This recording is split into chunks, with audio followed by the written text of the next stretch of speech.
Почитувани гледачи, вие следите емисијата Одговор на тешки прашања. Во оваа емисија ќе го поставиме следново прашање. Зошто Библијата е посебна книга? Зошто ова книга се разликува од останатите книги? Тоа ќе биде предмет на нашето размислување. Христијаните веруваат дека и учат секако дека Библијата е единствената книга што ја открива Божјата реч. Иако е напишана од луѓе, главниот автор сепак на Библијата е семокниот Бог. Ово тврдење не го изнесува само црквата, туку тоа се наоѓа и во самата Библија. Дозволете ми на почетокот да прочитам 3 библиски текста од Светото писмо од Новиот Завет. Најпрви ќе прочитаме од првото послание до апостол Петар, првата глава, 25 стих. Словото Божјо ќе живее за секогаш. Понатаму апостол Павле во второто послание до Тимотеја, 3 глава, 16 стих вели: Целото писмо е од Бога вдахновено и полезно за поука, за изобричување, поправање и поучување во правдата. Понатаму апостол Петар во своето второ послание, во првата глава, во 21 стих вели: Оти никогаш според човечката волја не е изречено пророштвото, туку светите Божји луѓе зборувале просветувани од Светиот Дух.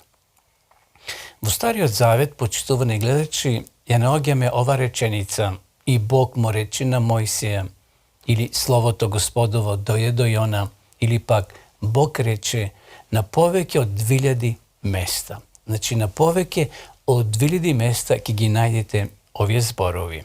И што е уште поважно, Библијата тврди дека таа е запис на Божите зборови и неговите дела. Таа се смета себе си за Божја реч.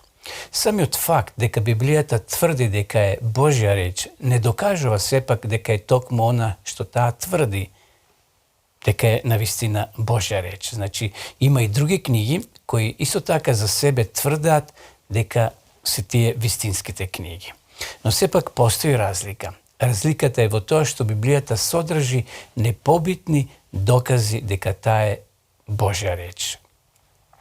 Една од причините зошто Библијата е различна од другите книги е низината поврзаност.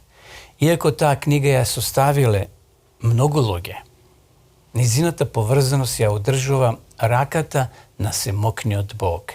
Библијата е пишувана во еден подолг временски период од околу 1500 години. На неа работеле или пишувале повеќе од 40 писатели.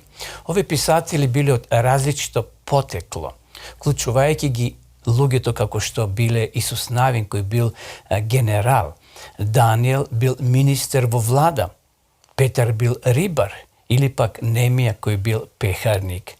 Писателите на разни книги во Библијата пишувале на различити места, како например во пустина пишувал Мојсей, Павле пишувал во затвор, додека Јован бил како затвореник на островот Патмос.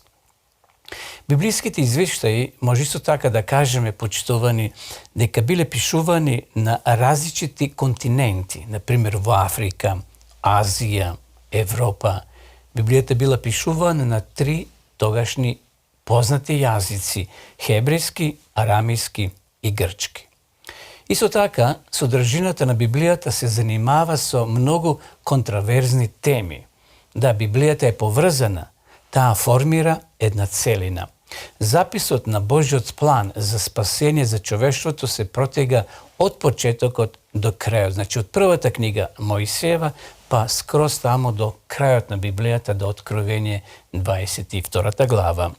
Тоа спасение се нуди преку личноста на Исус Христос. Може слободно да прочитате во Јован 14 глава 6 стих.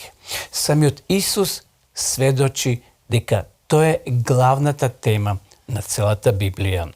Еве, да прочитаме во Евангелието според Јована, 5 глава, 39 стих и 46 и 47 стих. Прегледајте го писмото, зашто вие мислите дека преку него ќе имате живот вечен. И тоа сведочи за мене. Од ако бевте му верувале на Мојсеја, и мене ке ми поверувавте, зашто тој пишуваше за мене. Ако пак на неговите напишани работи не поверувавте, како тогаш ке им поверувате на моите зборови, вели Исус. На други места го пишува следново, Лука 24:27. Па како почна од Мојсеја и од сите пророци им зборуваше што е кажано за него во целото писмо. Стариот завет, може да кажеме, почитувани гледачи, е подготовка. Евангелието е откровение за Исуса Христа. Апостолските дела се промоција. Апостолите дават толкување и откровението е крајната цел. Но сепак целата Библија зборува за Исуса Христа. Рековме, Библијата е поврзана. Таа формира една заедничка целина. Секој дел зависи од другиот дел да биде целосна книга. Значи, иако е составена од 66 книги, сепак таа е меѓу себе поврзана. Значи, имаме Стар Завет и Нов Завет, вкупно 66 книги. Доктор Олбрајт го изразува тоа со овие зборови. За писателите на Новиот Завет, хебрејската Библија беше свето писмо. Тие беа директни наследници на низините пророци. Затоа сосема е можно да се разбере Новиот Завет без да се прифати дека неговата цел е да се комплетира или толкува хебрејската Библија. Секој обид да се премине кон изворите на христијанството без да се прифати целата Библија како водич е осудена на неуспех. Денеска има луѓе кои велат добро да го читаме само Стариот Завет. Новиот Завет. Стариот Завет е стар и затоа не е многу важен. Не е точно, почитувани. Колку е важен Новиот Завет, толку е важен и Стариот. Или колку е потребен Стариот Завет, толку е потребен и Новиот Завет. За да не се сомневаме во нешто необично, би сакал да ви дадам, почитувани гледачи, една кратка задача. Например, најдете 10 луѓе во вашата област, во вашето место каде што живеете. Например, кои имаат завршено некое образование, зборуваат исти јазик, во основа имаат иста култура, а потоа земете ги и замолете ги да ви напишат мислење за некое проблематично прашање како што е, например, смислата на животот. Дајте ме една кратка домашна задача. И кој ќе завршат, споредете ги нивните заклучоци. Ќе видите дали тие се меѓу себе согласуваат или пак имаат различни приводи и различити мислења. Во некој случај, дека ќе биат во издух. Не. Ќе видите голема разлика. А Библијата е составувале не 5, не 10 луѓе, туку 40. Не е напишана во рок од една генерација, туку во еден долг временски период од 1500 години. Писателите биле со различно образование, од многу култури, од 3 континенти, 3 јазици и конечно не пишувале само за една тема, туку за стотици важни теми.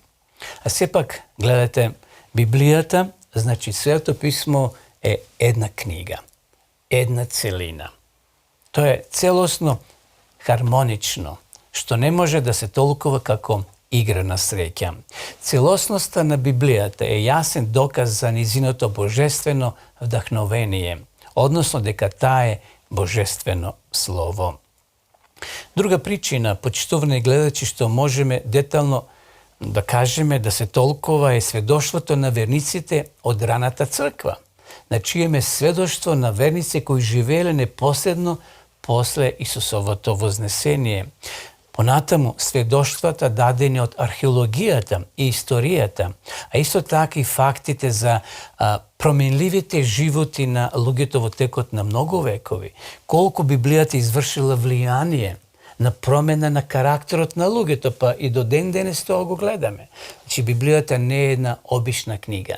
Таа е божествена книга, божествено писмо, дадено на човештвото.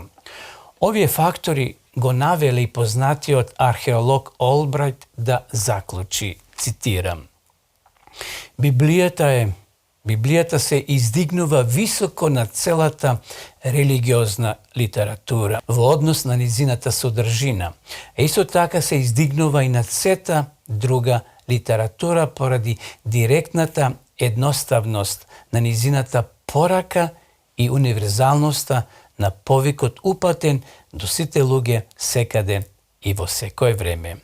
Библијата, драги мои, е посебна книга. Таа е единствена книга. Ниту една друга книга нема таква вредност. Ниту една друга книга не може да се надпреварува со Светото писмо, со Библијата. Виктор Иго напишал: Англија има две книги, Шекспир и Библијата. Англија го направил Шекспир, но Библијата ја направи Англија. Затоа, почитувани пријатели, Библијата е посебна и единствена книга. И посакувам секое добро и се гледаме во наредната емисија со одговор на ново прашање.